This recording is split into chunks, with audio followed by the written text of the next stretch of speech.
अस्सलाम वालेकुम नाज़रीन, मिली वॉइस के डेली बुलेटिन क़ौमी शब-ओ-रोज़ में आपका इस्तकबाल है। मैं अब्दुल वहाब। मुल्क भर से अहम खबरों के इस बुलेटिन में हम देखेंगे भारत की अहम खबरें, लेकिन खबरों की तफसील से कबल पेश है चंद सुर्खियाँ। दिल्ली दंगों के दौरान कपिल मिश्रा के साथ वीडियो में मौजूद पुलिस अफसर ने ड्यूटी के लिए मांगा बहादुरी मेडल, सदर जमहूरिया को भेजा पर्चा नामजदगी। अदालती हुक्म के बावजूद बाराबंकी की तारीखी मस्जिद शहीद करने पर इंतजामिया के खिलाफ तौहीन अदालत मामला, नोटिस जारी।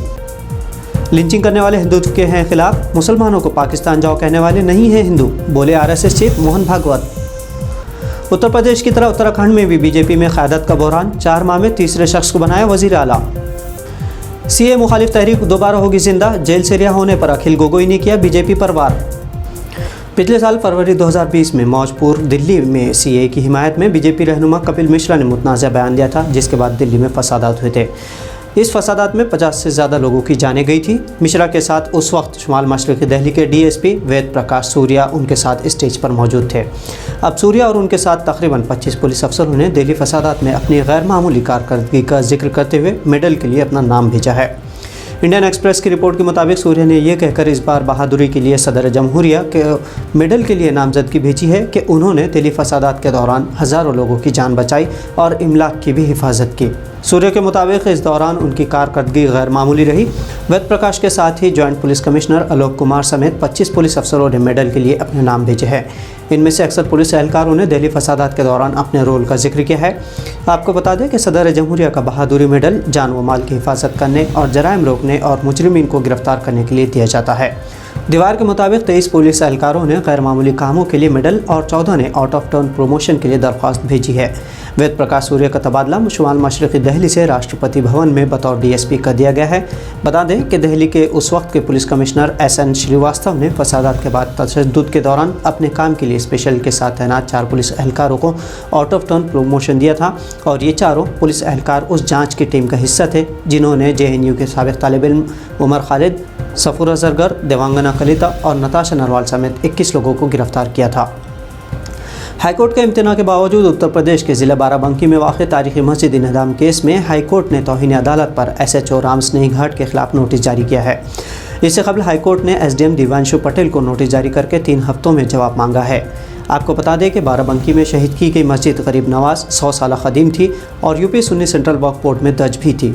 बाराबंकी के इंतज़ामिया ने ख़ास तौर पर SDM दिव्यांशु पटेल ने अदालती हुक्म के बावजूद एक तरफा कार्रवाई करके मस्जिद अपनी निगरानी में मुनज़्ज़म करवाया था। मस्जिद शहादत केस में हाईकोर्ट ने SHO राम स्नेही घाट से पूछा है कि आप पर तौहीन अदालत की कार्रवाई क्यों न की जाए। इसके साथ ही SHO और राम स्नेही घाट से पूछा गया कि उन्होंने यह गैर कानूनी कार्रवाई क्यों की और किसके कहने पर की। इस मामले में बाराबंकी मस्जिद इंतज़ामिया, यूपी सुन्नी सेंट्रल वक्फ बोर्ड और all India Muslim personal law board ने इलाहाबाद हाई कोर्ट में रिट पिटीशन दाखिल की है। इस पिटीशन में इस बात पर जोर दिया गया है कि मकामी अफसरान के ज़रिए इन्हदाम की कार्रवाई मुकम्मल तौर पर गैर आइनी और गैर कानूनी है। हाई कोर्ट ने इस मामले में फ़ैसला महफूज रखा है और बाराबंकी इंतज़ामिया को नोटिस जारी करके 3 हफ्तों में जवाब दाखिल करने का हुक्म दिया गया है। RSS चीफ मोहन भागवत ने देश में हो रहे लिंचिंग मामलों पर तशवीश जताते हुए कहा कि जो मुसलमानों की लिंचिंग कर रहे हैं वो हिंदुत्व के खिलाफ है। भागवत ने RSS की झैली तंजीम मुस्लिम राष्ट्रीय मंच के एक प्रोग्राम से खिताब करते हुए कहा कि मुसलमानों से भारत छोड़ने को कहने वाले हिंदू नहीं हैं।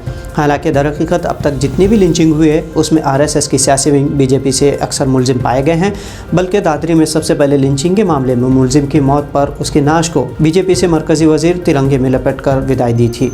भागवत के बयान पर इंतहा पसंद तंजीमें तशवीश में मुब्तला है कि अपने किरदार और पॉलिसी के हिसाब से जिस चीज़ पर वो फ़ख्र महसूस करती हैं उसे सरदार आला यकसर रास्त हिंदुत्व के खिलाफ मान रहे हैं। भागवत के ये बयान उत्तर प्रदेश के इंतखाबात के तनाजुर में भी देखा जा रहा है, जहां योगी से नाराज़ मोदी और अमित शाह की जोड़ी उत्तर प्रदेश से हटाकर मुतबादिल चेहरा देने के फिराक में है। हालांकि योगी RSS के ख्यालात से करीब है, लेकिन मुतबादिल युवानी के सदर योगी को हटाना BJP के लिए इंतहाई मुश्किल है और ऐसे में अगर कोई नया उम्मीदवार बतौर CM दिया जाता है तो जाहिर है RSS को उत्तर प्रदेश में एक्टिव रोल निभाना होगा। उत्तर प्रदेश में क़यादत के फुक़दान के साथ ही BJP पर उत्तराखंड में सही वज़ीर आला न मिलने से 4 महीने में तीसरा वज़ीर आला चुनने की नौबत आन पड़ी। अब पुष्कर सिंह धामी ने बतौर वज़ीर आला हल्फ लिया है। धामी से कबल पूड़ी से लोकसभा MP तीरथ सिंह रावत को BJP की मरकज़ी क़यादत की जानिब से त्रिवेंद्र सिंह रावत की जगह वज़ीर आला चुना गया था। उत्तराखंड में पार्टी में आपसी अदम इत्मीनान की वजह से त्रिवेंद्र सिंह रावत ने 9 मार्च को अपना इस्तीफ़ा दिया था, जिसके बाद तीरथ सिंह को कुर्सी सौंपी गई थी।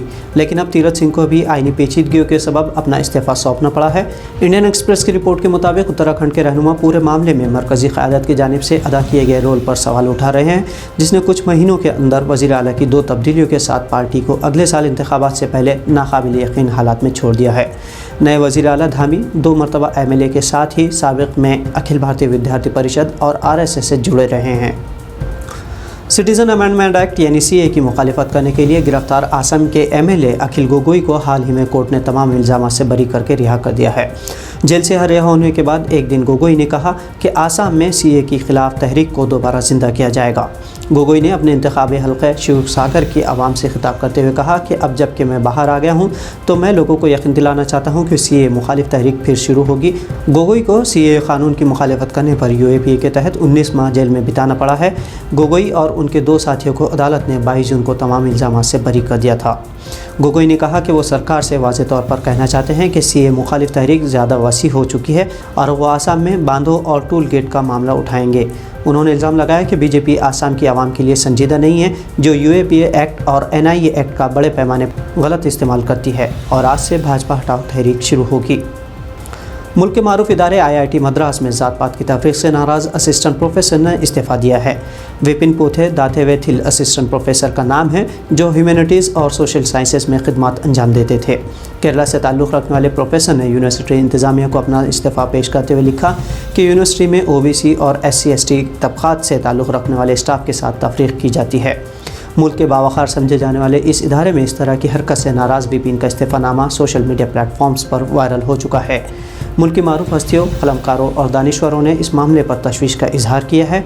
आपको याद दिला दें कि IIT मद्रास के शोबा ह्यूमैनिटीज़ ही में फ़ातिमा लतीफ़ नामी तालिबा ने मजहबी तफरीक़ की बुनियाद पर 2 साल कबल ख़ुदकुशी की थी, जिसकी CBI तहक़ीक़ात अभी जारी है। लेकिन तहक़ीक़ात के बावजूद इदारे में तासुब परस्ती का माहौल ख़त्म होने के बजाय इंतहा पसंदी की हद तक पहुँच चुका है। तो नाज़रीन, ये थी मिली वॉइस की भारत से अहम कौमी ख़बरें। दुनिया इस्लाम से मुसद्दिक़ा आलमी ख़बरों के लिए हमारे आलमी शब रोज़ बुलेटिन को देखना ना भूलें। साथ ही सब्सक्राइब और फॉलो करें ताकि आपको सही ख़बरों के साथ साथ हक़ीक़ी पस मंज़र से भी आगाही हो। अब अब्दुल वहाब को इजाज़त दीजिए। अल्लाह हाफ़िज़।